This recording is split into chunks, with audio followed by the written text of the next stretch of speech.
નમસ્કાર મિત્રો, વિડીયોમાં તમારું સ્વાગત છે। જી હા મિત્રો, અત્યારે હાલના મોટા અને મહત્વના સમાચાર સામે આવી રહ્યા છે। તો મિત્રો, સમાચારમાં વાત કરીએ તો ચોમાસાને લઈ અંબાલાલ પટેલની નવી આગાહી। ગુજરાતમાં કાળઝાળ ગરમી વચ્ચે ચોમાસાની રાહ જોતા નાગરિકો અને ખેડૂતો માટે હવામાન નિષ્ણાંત અંબાલાલ પટેલે આગામી દિવસોના વરસાદને લઈ એક મહત્વપૂર્ણ આગાહી કરી છે।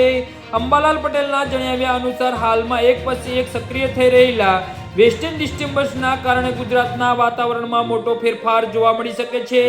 તો આ વેસ્ટર્ન ડિસ્ટર્બન્સના સામાન્ય રીતે ચોમાસાની નિયમિત ગતિ અને વરસાદની પ્રક્રિયા પર વિપરીત એટલે કે નકારાત્મક અસર કરે છે, છતાં પણ તેની અસર હેઠળ ગુજરાતના કેટલાક ભાગોમાં હજુ પણ પ્રી મોન્સૂન વરસાદ થવાની પૂરેપૂરી શક્યતા છે।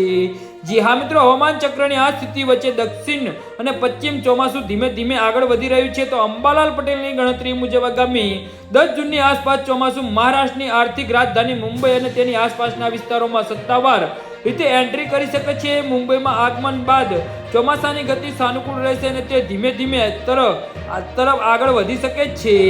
જી હા મિત્રો, તો આના વિશે તમારું શું કહેવું છે તો નીચે અમારી કમેન્ટ બોક્સમાં જરૂરથી જણાવજો અને અમારી યુટ્યુબ ચેનલને સબસ્ક્રાઇબ કરવાની ભૂલતા નહીં। ધન્યવાદ।